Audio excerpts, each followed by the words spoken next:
नमस्कार साथियों, एक बार पुनः आप सभी का हार्दिक स्वागत और अभिनंदन है।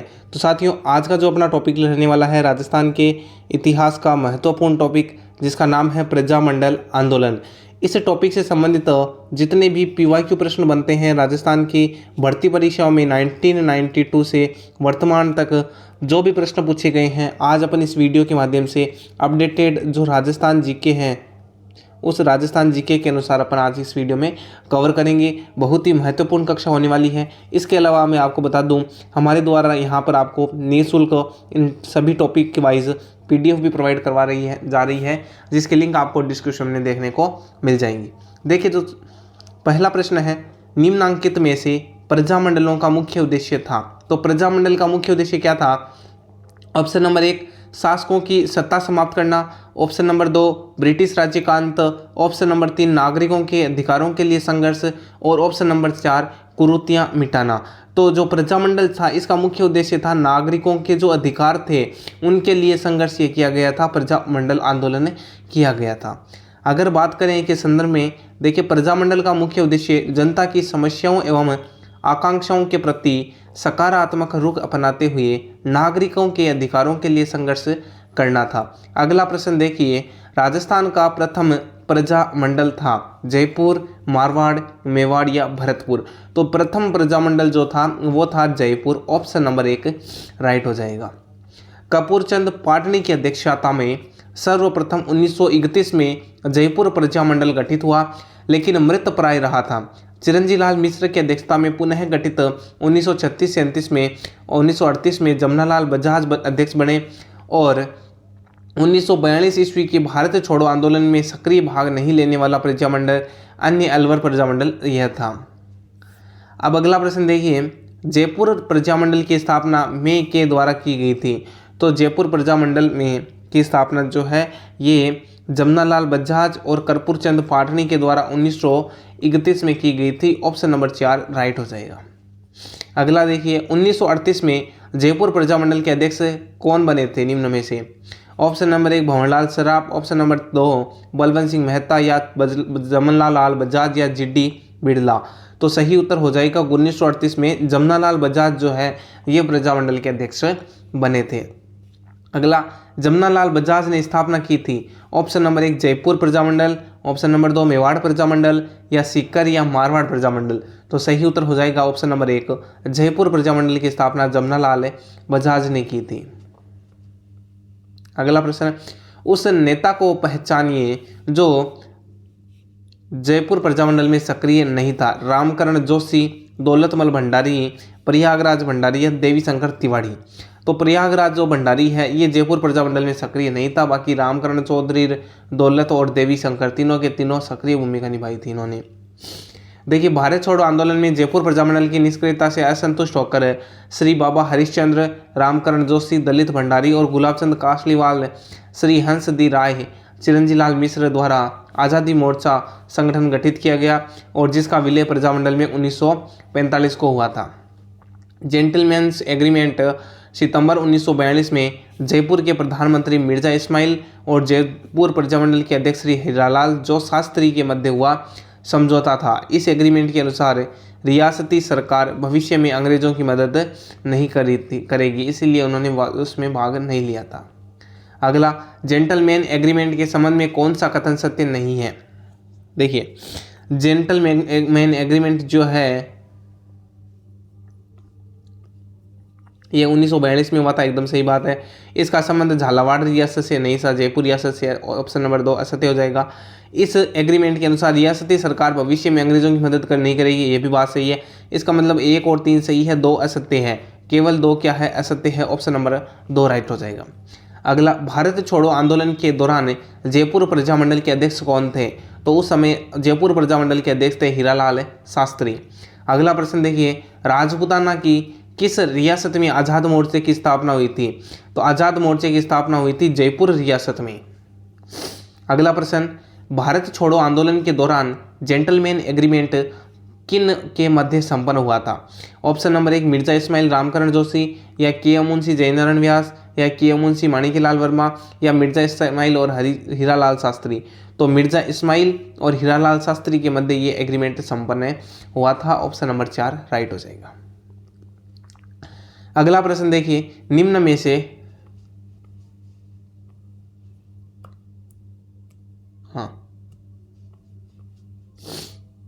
चला गया वो क्वेश्चन, ये रहा।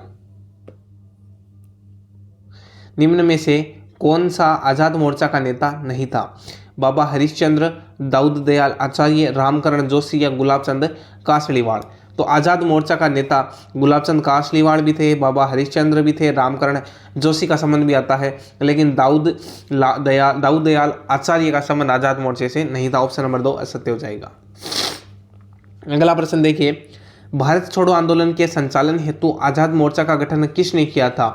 बाबा हरिश्चंद्र ने किया था। Option number 4।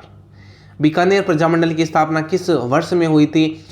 1931, 33, 34 या 1936? सही उत्तर हो जाएगा, बीकानेर प्रजामंडल की जो स्थापना है वो 1936 के अंदर पंडित मघाराम वैद्य की अध्यक्षता में हुआ था, 4 अक्टूबर 1936 को, जिसमें श्री भिक्षालाल जी बोहरा, सुरेंद्र कुमार शर्मा, शेराराम लक्ष्मणदास मंत्री सहयोगी रहे थे। बीकानेर नरेश गंगा सिंह ने तत्काल वैद्य पंडित मघाराम को रियासत से निष्कासित करके प्रजामंडल का शैशव काल में ही दमन कर दिया था। अगला देखिए, बीकानेर प्रजामंडल के प्रथम अध्यक्ष कौन थे? तो मघाराम वैद्य बीकानेर प्रजामंडल के प्रथम अध्यक्ष थे। अगला प्रश्न देखिए, गलत युग्म आपको छांटना है। करौली प्रजामंडल त्रिलोकचंद माथुर, एकदम सही है। बीकानेर प्रजामंडल हरिनारायण शर्मा नहीं था, मघाराम वैद्य था। ऑप्शन नंबर 2 असत्य हो जाएगा। मेवाड़ प्रजामंडल बलवंत सिंह मेहता, झालावाड़ में मांगीलाल जी भव्य था। ऑप्शन नंबर 4 भी सत्य है। इसका मतलब ऑप्शन नंबर 2 क्या हो जाएगा? असत्य हो जाएगा। अगला प्रश्न, किस राजपूत राज्य के प्रजामंडल की स्थापना कलकत्ता में की गई थी? तो कलकत्ता में स्थापना की गई थी बीकानेर प्रजामंडल की स्थापना। Option number 2। देखिए, कलकत्ता में निवास करने वाले बीकानेर राज्य के निवासियों ने मघाराम वैद्य, लक्ष्मी देवी आचार्य और श्री राम आचार्य आदि कार्यकर्ताओं के सहयोग से कलकत्ता में बीकानेर राज्य प्रजामंडल की स्थापना हुई। इसका प्रथम महिला अध्यक्ष लक्ष्मी देवी आचार्य को बनाया गया। कलकत्ता में स्थापित बीकानेर प्रजामंडल ने सर्वप्रथम बीकानेर के संबंध में एक पुस्तिका बीकानेर की थोती पोथी छपवाई थी। अगला, 1936 में मघाराम ने किस स्थान पर बीकानेर प्रजामंडल की स्थापना की? तो 1936 में मघाराम जी ने कलकत्ता या कोलकाता में बीकानेर प्रजामंडल की स्थापना की और प्रथम अध्यक्ष किसको बनाया था? लक्ष्मी देवी को, महिला अध्यक्ष। अगला, कांगड़ कांड किस प्रजामंडल आंदोलन के दौरान घटित हुआ था? तो कांगड़ कांड का जो संबंध है ये आता है अपना बीकानेर प्रजामंडल। Option number 3। देखिए, कांगड़ कांड था क्या कि बीकानेर के किसान आंदोलन के इतिहास की अंतिम व महत्वपूर्ण घटना कांगड़ कांड रतनगढ़ थी। यह आंदोलन जागीरदारों के अत्याचारों से उपजा स्वस्फूर्त किसान आंदोलन था। 1946 में खरीफ की फसल नष्ट होने के कारण अकाल की स्थिति पैदा हो गई थी और अकाल पड़ने के बाद भी 1946 में किसानों से कर वसूली का प्रयास किया गया था, जिसके कारण किसानों ने आंदोलन किया। कांगड़ के लगभग 35 किसान महाराजा को याचिका प्रस्तुत करने बीकानेर पहुंचे और जागीरदारों के आदमियों ने उस गांव के किसानों के साथ खुलकर लूटपाट की। पुरुष, महिला और बच्चों को गढ़ में ले जाया गया, जहां पर उनके साथ अमानवीय अत्याचार किए गए। 1948 में बीकानेर में उत्तरदायी शासन की स्थापना हुई और 30 मार्च 1949 को बीकानेर राज्य के राजस्थान में विलय के साथ ही बीकानेर में राजतंत्र व सामंतवाद को अंतिम रूप से विदा कर दिया गया था और 20 फरवरी 1944 को अलवर में स्वतंत्रता दिवस मनाया गया। 5 फरवरी 1947 को भरतपुर में प्रजा परिषद के नेतृत्व में बेकार विरोधी दिवस भी मनाया गया था। अगला प्रश्न, बीकानेर राज्य प्रजा परिषद की स्थापना कब हुई थी? तो ये 1942 में बीकानेर राज्य प्रजा परिषद की स्थापना हुई थी। बीकानेर राज्य प्रजा परिषद की बात करें तो 22 जुलाई 1942 में श्री रघुवर दयाल गोयल के द्वारा स्थापित, 30 दिसंबर 1945 को पंडित जवाहरलाल नेहरू की अध्यक्षता में उदयपुर में आयोजित अखिल भारतीय देशी राज्य लोक परिषद के अधिवेशन में रघुवर दयाल गोयल ने बीकानेर राज्य प्रजा परिषद के अध्यक्ष होने के नाते उसमें भाग लिया। इस अधिवेशन में जवाहरलाल नेहरू ने बीकानेर की स्थिति के बारे में कहा, जहां शादी की कुमकुम पत्री राज्य द्वारा सेंसर की जाती हो, पर्दे की ओट में जनता पर भीषण अत्याचार किए जाते हो और उसके प्रतिवाद में मनगढ़ंत दलीलें दी जाती हो, उस राज्य के शासक इंसान ही हैवान है। ऐसी बात किसने कही थी? जवाहरलाल नेहरू ने कही थी। किस रियासत में रघुवर दयाल गोयल ने 1942 में प्रजामंडल की स्थापना की थी? तो वह थी अपना बीकानेर प्रजामंडल, बीकानेर के अंदर। Option number 4। 1938 में स्थापित मेवाड़ प्रजामंडल का प्रथम अध्यक्ष कौन था? तो मेवाड़ प्रजामंडल का प्रथम अध्यक्ष था बलवंत सिंह मेहता। ऑप्शन नंबर 1 बलवंत सिंह मेहता का संबंध मेवाड़ से आता है। मेवाड़ प्रजामंडल की बात करें तो माणिक्यलाल वर्मा के प्रयासों से स्थापित हुई थी। 24 अप्रैल 1938 को अध्यक्ष बनाया गया था। बलवंत सिंह मेहता को संविधान सभा के सदस्य के रूप में मूल संविधान पर हस्ताक्षर करने वाले पहले राजस्थानी थे बलवंत सिंह मेहता। और उपाध्यक्ष बनाया गया था भूरेलाल जी बया को बनाया गया। महामंत्री माणिक्यलाल वर्मा बने थे और नवंबर 1941 को प्रथम अधिवेशन माणिक्यलाल वर्मा की अध्यक्षता में उदयपुर में अस्थायी कार्यालय अजमेर में खोला गया, यहाँ पर हुआ था, जिसमें आचार्य जे.बी. कृपलानी ने उद्घाटन किया। श्रीमती विजयलक्ष्मी पंडित ने भाग लिया। जब मेवाड़ प्रजामंडल को गैर कानूनी घोषित किया गया तथा कार्यालय पर ताला लगाकर मुख्य नेताओं को गिरफ्तार कर लिया गया तो उसके विरोध में 11 अक्टूबर 1938 को नाथद्वारा में सविनय अवज्ञा आंदोलन प्रारंभ किया। तो महात्मा गांधी जी के परामर्श पर 3 मार्च 1939 को स्थगित किया गया। अगला प्रश्न देखिए, मेवाड़ प्रजामंडल की स्थापना किसके द्वारा की गई? तो सही उत्तर हो जाएगा माणिक्यलाल वर्मा के द्वारा मेवाड़ प्रजामंडल की स्थापना की गई थी। अगला प्रश्न, माणिक्यलाल वर्मा किस प्रजामंडल के संस्थापकों में से एक थे? तो वो थे मेवाड़ के संस्थापक।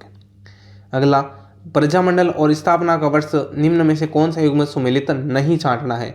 तो मेवाड़ की जो स्थापना है ये 1936 में नहीं की गई थी, अलवर की 1938 में थी, जयपुर की 1931 और हाड़ौती जो है वो 1934 में थी। लेकिन मेवाड़ की अगर बात करें 1938 में, 24 अप्रैल 1938 होगा, 1938। अगला प्रश्न, मेवाड़ प्रजामंडल की स्थापना कब हुई थी? तो 4 अक्टूबर 1938 के अंदर हुई थी। ऑप्शन नंबर 24 अक्टूबर 24 अप्रैल 1938 को मेवाड़ प्रजामंडल की स्थापना हुई थी। अगला, नवंबर 1941 में मेवाड़ प्रजामंडल के प्रथम वार्षिक अधिवेशन का उद्घाटन किया गया, आचार्य कृपलानी के द्वारा। ऑप्शन नंबर 1 राइट हो जाएगा।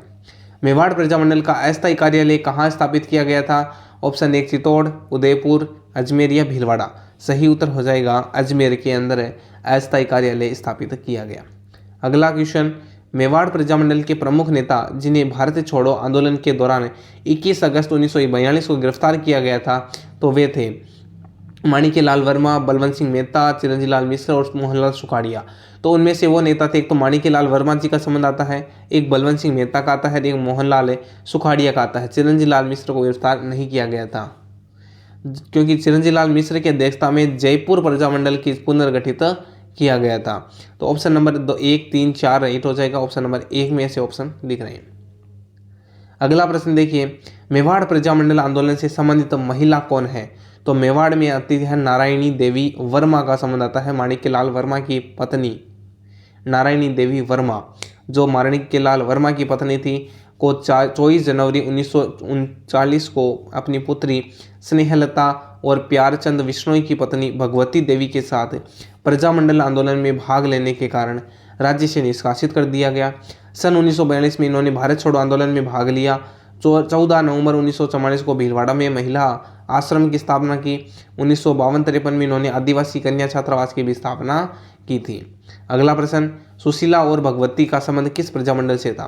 तो भगवती देवी और सुशीला का संबंध जो है ये मेवाड़ प्रजामंडल से संबंधित है। हाड़ौती सेवा संघ का संस्थापक कौन था? हाड़ौती सेवा संघ मोतीलाल तेजावत, अभिन हरि, रामनारायण चौधरी या नैनूराम शर्मा। हाड़ौती के थे नैनूराम जी शर्मा। Option number 4। अगर बात करें हाड़ौती प्रजामंडल की तो 1934 में स्थापना होती है, पंडित नैनूराम शर्मा द्वारा स्थापना की गई, लेकिन मृत पर्याय हो गई थी।